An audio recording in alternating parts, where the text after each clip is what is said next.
ఈరోజు మనం బ్రెడ్తో ఎంతో టేస్టీగా ఉండే డబుల్ కా మీఠా స్వీట్ ఎలా తయారు చేసుకోవాలో చూద్దాం.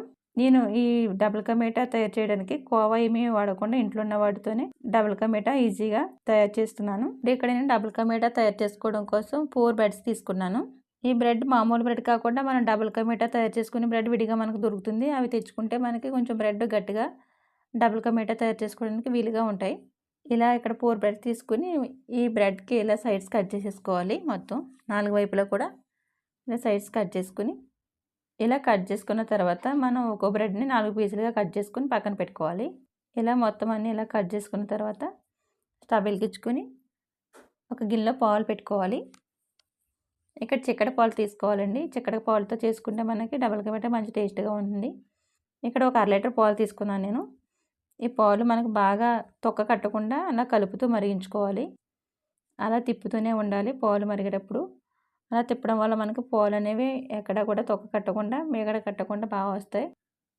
ఇలా బాగా పాలు మరిగిన తర్వాత మనకి ఇవి అంతా మరిగి మనకి 1/2 లీటర్ పాలు కూడా ఒక పావు లీటర్ పాలుకి అయ్యేంత వరకు మరిగించుకోవాలి. ఇలా మనం పాలు మరిగించుకోవడానికి కొంచెం మనకి ఎక్కువ టైం పడుతుందండి. ఇలా కలుపుకుంటూ పాలను బాగా మరిగించుకోవాలి. మనకి ఇలా పాలు మరిగిన తర్వాత వీటిని పక్క స్టవ్ మీదకి మార్చేసుకొని ఇప్పుడు మనం గిన్నెతో 1 కప్పు వాటర్ వేసుకొని దాంట్లోనే 1 కప్పు పంచదార కూడా వేసుకొని పాకం వచ్చేలాగా ఈ పంచదార మొత్తం కరిగి పాకంలా తయారేంత వరకు మనం స్టవ్ వెలిగించుకొని పెట్టుకోవాలి. ఈ పంచదార వేసుకున్న తర్వాత మనం ఒకసారి మొత్తం అంతా కలుపుకుంటే మనకి షుగర్ మొత్తం ఈ వాటర్లో కరిగిపోయి ఇలా మనకు కొంచెం లైట్ పాకం తయారవుతుంది. ఇది ఎటువంటి తీగ పాకం రావక్కర్లేదండి. కొంచెం పంచదార మొత్తం వాటర్లో కలిసిపోయి కొంచెం పాకం వస్తే సరిపోతుంది. ఇలా పాకం వచ్చిన తర్వాత ఇది తీసుకుని పక్కన పెట్టేసుకోవాలి. పాకం తయారైన తర్వాత ఇప్పుడు మళ్ళీ మనం పాలు తీసుకుని ఇట్లా బాగా కలుపుకోవాలి. చూసారు కదా మనకి 1/2 లీటర్ పాలు కూడా మనకి పావు లీటర్ పాలు వరకు బాగా మరిగిపోయాయి. ఇప్పుడు ఇలా మరిగిన పాలలో కొంచెం ఫుడ్ కలర్ యాడ్ చేసుకోవాలి. ఫుడ్ కలర్ అనేది మనకి ఆప్షనల్ అండి. మీకు అవసరమైతే వేసుకోండి, లేకపోతే లేదు. ఇప్పుడు దీంట్లోనే పిస్తా, బాదం, జీడిపప్పు కూడా వేసుకొని మొత్తం పాలంతా ఒకసారి కలుపుకోవాలి.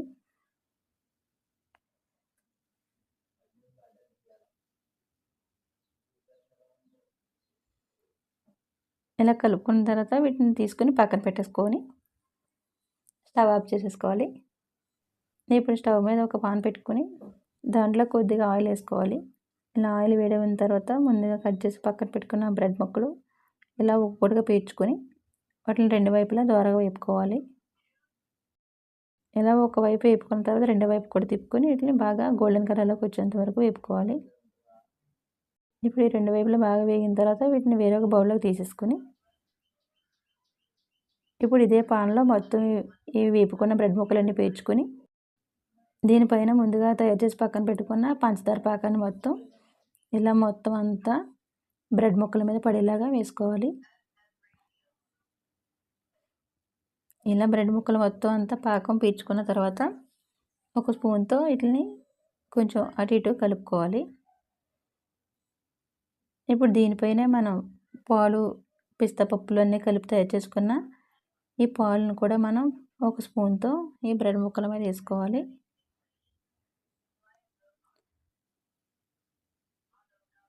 ఇలా అన్నీ వేసుకున్న తర్వాత ఒక 2 నిమిషాలు స్టవ్ వెలిగించుకొని స్టవ్ మీద పెట్టుకోవాలి. అప్పుడు మనకి ఈ వేడికి బ్రెడ్ ముక్కలు ఈ పాకం, పాలు అన్నీ బాగా పీల్చుకొని డబుల్ కా మీఠా బాగా మంచి టేస్టీగా తయారవుతుంది. ఇప్పుడు 2 నిమిషాల తర్వాత స్టవ్ ఆఫ్ చేసేసుకుందాం. అంతేనండి, మన ఎంతో famous sweet double ka meetha ready అయిపోయింది.